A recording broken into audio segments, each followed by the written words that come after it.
भारत और मैं हूं आपके साथ निर्भय किशोर। बीजेपी अपना 42वां स्थापना दिवस मना रही है। कई दिनों तक ये कार्यक्रम चलने वाले हैं। तो प्रधानमंत्री नरेंद्र मोदी ने आज अपने संबोधन में कई बड़ी बातें कही हैं। उन्होंने बीजेपी के अब तक के सफर को याद करते हुए कहा कि अब बीजेपी किस तरीके से आगे बढ़ रही है और सबका साथ सबका विकास का नारा लगातार इसी पर काम किया जा रहा है। प्रधानमंत्री मोदी ने कहा, लेकिन इस जश्न को आगे कई दिनों तक मनाया जाएगा और इसको लेकर सभी राज्यों में अलग अलग तरीके से कार्यक्रम किया जा रहा है। कहीं पूजा अर्चना की गई, अलग अलग बातें देखने को मिली। लेकिन आज जिस बात पर हम जिक्र करने वाले हैं उसको सोचकर, इसको सुनकर कई लोगों को आज बुरा लगने वाला है। मेरी बात शायद कई लोगों को रास ना आए। कई लोग मुझे गाली देते हुए भी नजर आ सकते हैं। कमेंट में भी कई लोग भद्दी भद्दी गाली भी मुझे सुना सकते हैं।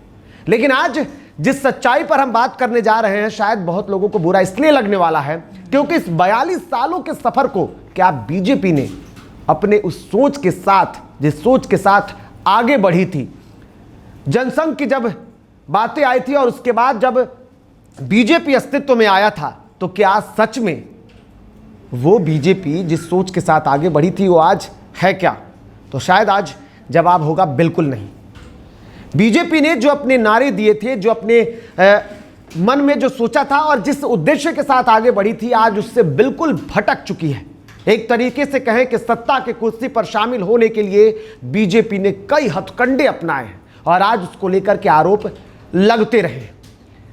वैसे तो शायद मुझे आज स्थापना दिवस के इस मौके पर जहां सब और बीजेपी की बड़ाई हो रही है, मुझे शायद ये खबर नहीं करना चाहिए। ऐसे कई लोगों की मन की बातें होंगी और सिर्फ बीजेपी ही नहीं बल्कि आरएसएस वाले लोग भी अगर सुनेंगे तो शायद उन्हें बुरा लगेगा, क्योंकि आरएसएस का बीजेपी पर एक बेहतर पकड़ है, इसमें कोई दो राय नहीं है।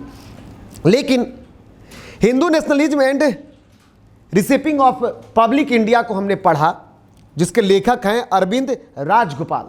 उनकी पुस्तक में लिखा गया है कि आपातकाल के दौरान जिस जनसंघ और उसके बाद बीजेपी की रूपरेखा तैयार की गई थी, आज वो बीजेपी नहीं है। आज वो बीजेपी का अस्तित्व बदल गया है। आपको याद होगा कि पार्टी जब जनसंघ थी और उसके बाद जब पार्टी अलग हुई थी, तब किसी भी पार्टी, किसी भी दल का या किसी भी दल का विचारधारा बीजेपी पर ना थोपा जाए, इसको लेकर के चरण सिंह ने भी बातें कही थी। उस वक्त के क्या हाल रहे और इसका नतीजा रहा कि पार्टी में ही जब आपसी कलह हुए तो 1980 में इंदिरा गांधी को कोई रोक नहीं सका और आपातकाल का एक बड़ा दंश भी देश को देने के बाद भी इंदिरा गांधी सरकार में आ गई। हालांकि उसके बाद स्थितियां बदली। बीजेपी जब अस्तित्व में आई और 6 अप्रैल 1980 को जब बीजेपी बन गई, तब से एक अलग रूपरेखा देखी गई। अटल बिहारी वाजपेयी पहले प्रधानमंत्री बने, तब उनके नाम एक बड़ा इतिहास रहा कि कई सारी संगठनों को मिलाकर के एक साथ सरकार चलाई। लेकिन आज उसी सरकार पर, आज उसी सोच पर क्यों सवाल उठ रहे हैं? एक नहीं बल्कि कई सवाल हैं। और सवाल का आज हमने इसलिए जिक्र किया इस स्थापना दिवस के मौके पर क्योंकि बिहार में हनुमान कहे जाने वाले चिराग पासवान बीजेपी के उस साफ छवि वाले कपड़े पर दाग लगा रहे हैं, उस राम पर दाग लगा रहे हैं, जिस राम और जिस हनुमान के साथ की प्रशंसा इतिहास के पन्नों में ही नहीं बल्कि धर्म पुराणों में अंकित ऐसा वो स्वर्णिम अक्षरों में लिखा पंक्ति है जिसे शायद कोई मिटा सकता हो। लेकिन वर्तमान में काल्पनिक रूप में भगवान राम और हनुमान के इस धोखे को भी अब याद किया जा रहा है। तो हमने सोचा कि आज ये भी जानना जरूरी है।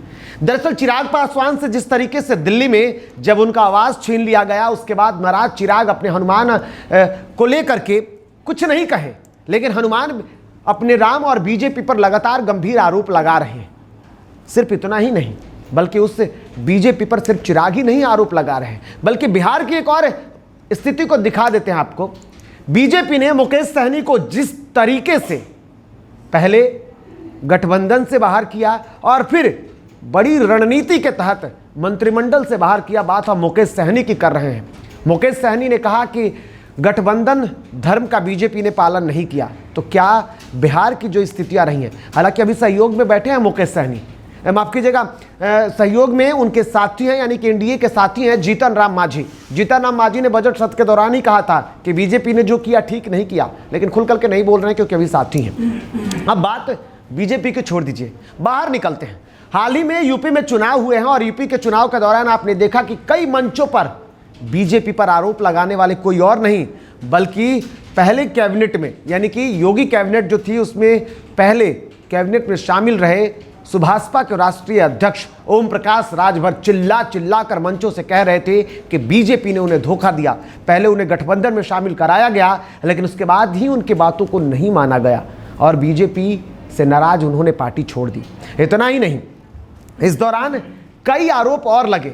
चुनावों का अगर आप जिक्र करते जाएंगे तो एक दो नहीं बल्कि चुनाव को लेकर के कई और रूप है। एक बार बिहार की एक और कहानी मुझे याद आ गई। एमएलसी चुनाव चल रहा है, परिणाम कल आने वाले हैं, लेकिन एमएलसी चुनाव के दौरान बीजेपी की एक और रूप दिखा है सारण में निर्दलीय प्रत्याशी हैं सच्चिदानंद राय।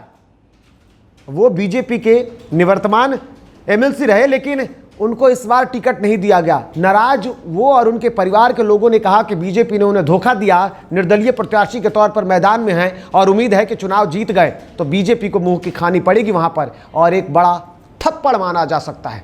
लेकिन उसके बाद भी आरोप प्रत्यारोप का दौर लगातार चलता है। आपने उत्तर प्रदेश का चुनाव सुन लिया, बंगाल में चलते हैं। बंगाल में उत्तर प्रदेश के चुनाव से पहले बंगाल में चुनाव हुआ। बंगाल में वर्तमान के मुख्यमंत्री ममता बनर्जी के भतीजे हैं अभिषेक बनर्जी ने एक मंच पर कहा था बीजेपी को लेकर कि बीजेपी महिलाओं के सम्मान करने की बात कहती है, लेकिन ये भूल जाती है कि बीजेपी जय श्री राम बोलती है। आज तक बीजेपी के नेताओं से अगर कहवा लो कि सियापति राम, तो बीजेपी के नेता नहीं बोलते हैं, लेकिन हिंदुत्व की बात बीजेपी करती है। राम जन्मभूमि और राम मंदिर निर्माण की बात करती है, लेकिन किसी की हिम्मत है तो कहवा दो सियापति राम। बीजेपी नहीं कहती हैं क्योंकि महिलाओं का सम्मान हो जाएगा ना यहाँ पर। और तो और एक दो नहीं बल्कि कई। चुनाव की अगर बात कर रहे हैं तो जरा साहब बंगाल के बाद दिल्ली चलते हैं। दिल्ली में जब चुनाव हो रहे थे तो आम आदमी पार्टी जब दूसरी बार, क्योंकि 49 दिनों के कार्यकाल खत्म होने के बाद जब दूसरी बार बीजेपी चुनाव मैदान में थी और उस वक्त बड़ा चेहरा थी अरविंद केजरीवाल के सामने, वो थी देश की पहली महिला IPS अधिकारी किरण बेदी। उस वक्त अरविंद केजरीवाल भी उनके सामने थे। तब आम आदमी पार्टी की तरफ से आरोप लगाए गए और आरोप लगाए जा रहे थे कि बीजेपी अगर चाहती तो दिल्ली में बेहतर विकास होता, लेकिन बीजेपी ने नहीं चाहा। और इसको लेकर के आम आदमी पार्टी ने जो बातें कही उसमें यह कहा गया कि गरीब तबका जो है, खास करके उसमें कच्ची कॉलोनियां जो है उसको बीजेपी मजबूत नहीं करना चाहती। अब उस कच्ची कॉलोनियों में रहते कौन है? जो दिल्ली और बाकी अन्य राज्यों से काम करने आए हुए लोग उस कॉलोनियों में रहते हैं, लेकिन बीजेपी की मंशा नहीं है, वह नहीं चाहती और धोखा का आरोप एक बार फिर से लगा। इसके अलावा एक और हाल की घटना है। देखिए, बीजेपी काफी उत्साहित है क्योंकि 4 राज्यों में जो चुनाव हुए उस चुनाव में जो जीत मिली है, सभी नेताओं के ऊपर इसका गुमान दिख रहा है, इसका असर दिख रहा है। वो चाहे यूपी की बात कर लीजिए, उत्तराखंड की बात कर लीजिए, या फिर मणिपुर और गोवा की बात कर लीजिए। इन 4 राज्यों में हुए चुनाव में उत्साह इस कदर है कि बीजेपी के नेता अब ये भूल जा रहे हैं कि किसको किस तरीके से ट्रीट करना है। यानी कि ट्रीट का जिक्र मैंने इसलिए किया क्योंकि उत्तराखंड में जिस तरीके से पुष्कर सिंह धामी मुख्यमंत्री बने हैं, उसके बाद हिमाचल में इसका एक असर दिख गया है। दरअसल अनुराग ठाकुर के पिता रहे प्रेम कुमार धूमल 2017 में चुनाव लड़े थे और चुनाव में वो हार गए थे, लेकिन उनके चेहरे पर जब चुनाव हुआ तो वहां पर सरकार बेहतर काम की। हालांकि प्रेम कुमार धूमल को हटाने के बाद जयराम रमेश को वहां का मुख्यमंत्री बना दिया गया। आज जब पुष्कर धामी जो है वो अपने सीट से हार गए हैं, तब उन्हें मुख्यमंत्री बना दिया गया। आज नाराज हो गए हैं बीजेपी से केंद्रीय मंत्री अनुराग ठाकुर और वो जिक्र कर रहे हैं अपने पिता का कि उनके पिता के नाम पर जिस तरीके से बीजेपी ने बेहतर प्रदर्शन किया, तो आज फिर उन्हें यह कहकर हटा दिया गया कि आप मुख्यमंत्री का चेहरा होते हुए अपनी सीट गंवा बैठे, तो फिर उत्तराखंड में ऐसा नियम क्यों लगाया गया। और इस नाराजगी का असर हालांकि दिख नहीं रहा है, लेकिन ये अंदर खाने की बात है कि अनुराग ठाकुर नाराज हैं और इसको लेकर के आगे क्या स्थितियां होंगी, लेकिन देख सकते हैं। यूपी में सरकार गठन में भी कई आरोप लगे हैं। सरकार गठन के दौरान आपने देखा कि एक डिप्टी सीएम रहे, हार गए, लेकिन इस बार फिर उन्हें शामिल कर लिया गया है। कई आरोप उन पर भी लगते रहे। जबकि दूसरी तरफ अगर नोएडा से बात करें तो नोएडा से जो बीजेपी के विधायक जीत करके आए हैं, 2 बार चुनाव जीता है, लेकिन इस बार उनको मंत्रिमंडल में शामिल नहीं किया गया है। वो कोई और नहीं बल्कि राजनाथ सिंह के बेटे पंकज सिंह हैं। पंकज सिंह को कैबिनेट में शामिल नहीं करने के बाद बीजेपी पर आरोप लग रहे हैं कि आरोप बीजेपी पर ना लगे, आरोप लग रहे हैं कि आरोप बीजेपी पर ना लगे, यानी कि नेपोटिज्म की जो बातें कही जाती है। और दूसरी तरफ केंद्रीय रक्षा मंत्री के बेटे हैं, और अगर मंत्रिमंडल में उन्हें शामिल कर लिया गया तो शायद बीजेपी पर आरोप लगेंगे।